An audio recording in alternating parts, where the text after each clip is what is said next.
Where's that treasure map? Arg, what's up everybody? It's the Pirate Stacker coming at you Friday. Yes, I don't do Friday nights very often, but I had something fun to talk about. And the gang's all here. One-Eyed Willie, our crappy bottle of rum, all the good stuff. Tonight we are talking about seated liberties. Yes. And a little bit about a capped bust. How about that? Yeah, tonight we're going to get into collectible coins, which is not what you guys normally hear from me. I have never been a big one for collectibles, and it's not been my forte. But you know what I've noticed? Over the past year and a half, I've been stacking stuff, rum included, and the silver price goes up and down. Same with gold. But you know what continues to go straight up? Collectibles. And collectibles are super cool. And, I really didn't know much about them, to be perfectly honest. And so it's one of those things where I've been learning as I go. But I see this stuff, these collectibles, and there's big money going around. People are avid collectors, especially of these American coins, these old American coins. Now, I got a couple of new ones in. Well, a new one, which I'm really proud of. But let's talk about it, and I want to share some of what I've learned. First off, it's Friday night. Cheers to you guys. Terrible rum down the hatch. Drink them if you got them.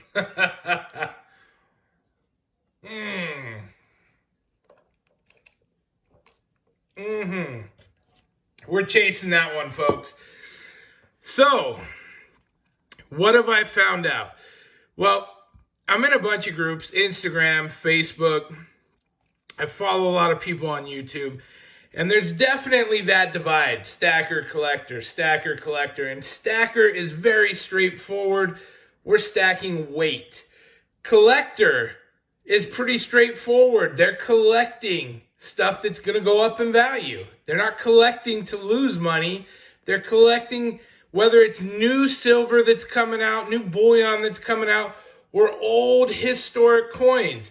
Collectors are collecting to have an increase in value. And I gotta say, the collectors are winning on this one. So let's talk about it. I started looking at these seated liberties. I saw them going nuts online.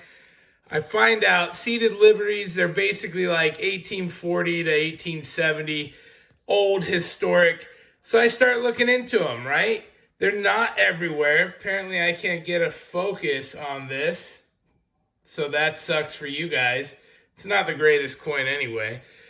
But I find out there's 6 seated liberties.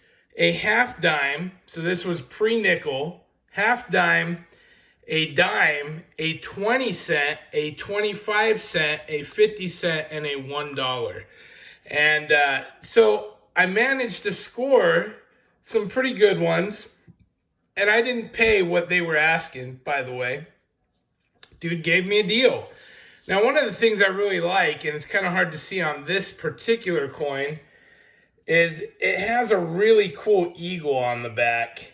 And it's kind of this goofy looking guy. Anyway, it's really neat. And so as I got those 3, those were the cheap 3, right? The half dime, dime, and quarter. The 20 cent, more expensive. The 50 cent, more expensive. And the dollar, of course, the most expensive. Well, I found this beauty of a 50 center, and I think it's a really good example of the seated liberty. Now, this one has arrows. It's an 1853. It's got arrows on either side of the 50 cent piece itself. One of the big tells on this coin is there's actually liberty on that shield. And so if you can see any of the letters, or if you don't see letters, that's a really good indicator of how good your coin is, right? How you would grade that coin.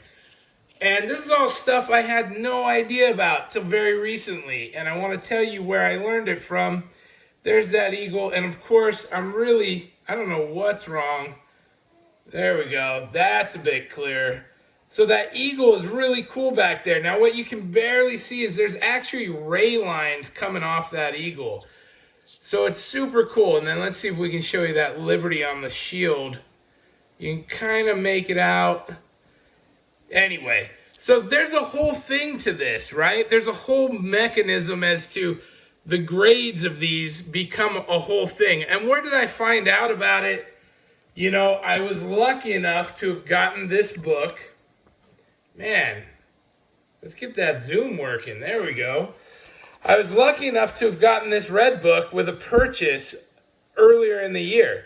And honestly, I didn't even flip through it until I started looking at these seated Liberties.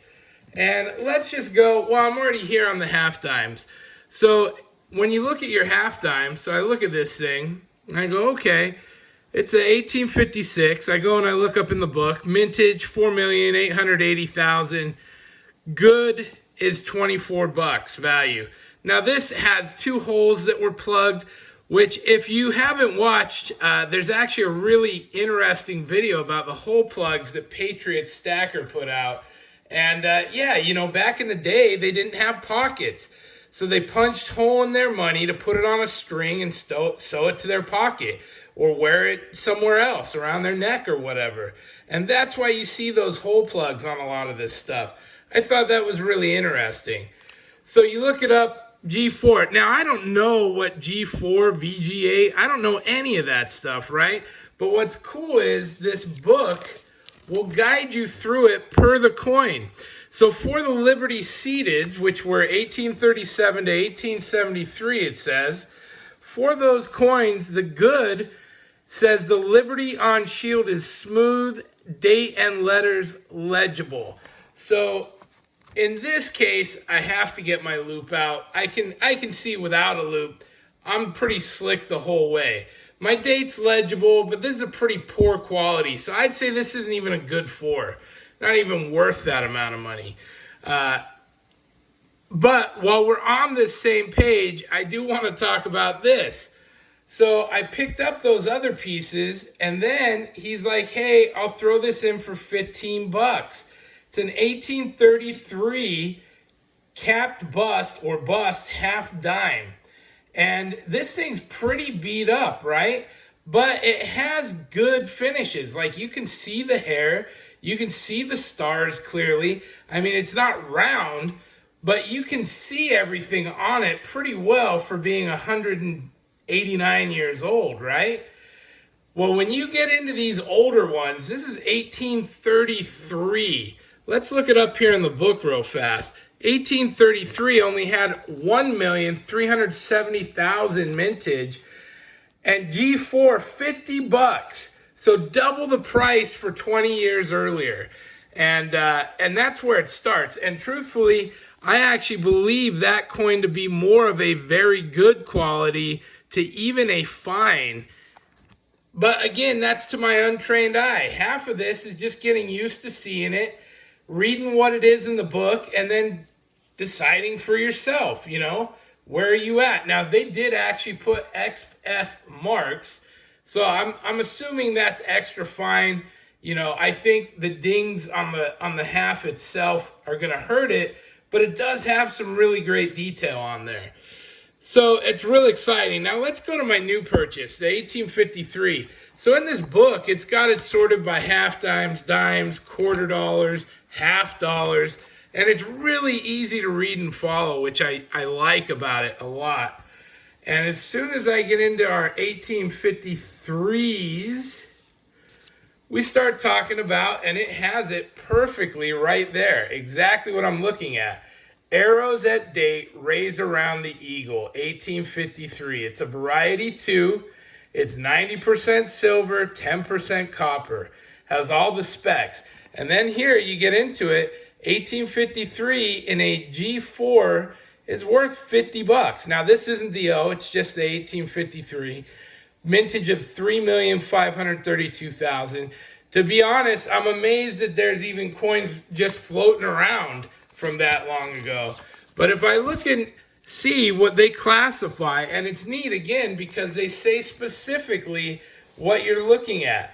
So G4 is good. Scant rim, Liberty on shield worn off, date and letters legible. Now as I look at this one, my one, I can see the date, no problem. I've got a good rim, that's good. And everything's legible. All my letters are really clean. So then I go up a grade, very good, VG8. Rim fairly defined, some letters in Liberty evident. So as I look at that, now I pull it out with a loop, and it's hard to see, but there is actually the letters on that shield. I think it's an L and an I. Anyway, there are letters that are clearly visible. I wonder if it'll zoom in on them. So you can see the L, the T, and the Y. Now, I don't know if this is actually a G8, a VG8, but it's in pretty good shape, and it's got to fall somewhere in that category. So it's really neat being able to look them up. And of course, if I go back to my page, say I assume that's a VG8, you know, that's 75 bucks. Now my coin guy, because I have a relationship with him, he's got it marked at 80 bucks. I offered him 60. Guess what he said? He pulled out his loop. He took a look at it. He said, hey, Tom, Pirate Stacker, for you, I'll do it for 50. Gave me that piece for 50 bucks. Really cool piece, love it in my collection. Now I look at these coins, I'm after the 20 cent, I'm after, let's see if we can zoom us in again. I'm after the 20 cent, I'm after the $1, and then I'm gonna be after the other old coins. The Capped Bust is next, just because they're cool. And what do I think about this? Why am I doing this? You know, in my mind, I'm going to leave my stack to my kids when I pass on. And although silver and gold is very cool, it's money in their pocket. We all know that. That's awesome. To me, these coins are history. These coins are going to be 200 years old. And they're just one of those things that they don't just float around by chance. These are in people's collections. These are coins that are going to only get more and more rare. And I'll guarantee you the 50 bucks I spent on that $50, I could already flip it for more than that. But not only that, in 20 years, 30 years, that's probably going to be a $200 or $300 coin. Now, I'm not just doing it for the money. I love the history of it. They're super cool, really neat to look at. But yeah, this is kind of my transition into numismatic or collecting, I suppose. And you know what? I'm not mad about it. I don't feel bad at all. I love the coins. It's exciting to me. And guess what? When I go to shops and they got no silver bullion, guess what they do have? A lot of times they got this numismatic stuff behind the counter, hidden away in boxes, and now the treasure hunt's really on. Hey, what do you got in the back? What do you got that I can flip through? It's exciting. It's a lot of fun. Hey, thank you for watching, guys. I don't think I'm going to convert any of you. I'm just letting you know my reasons for why I do it.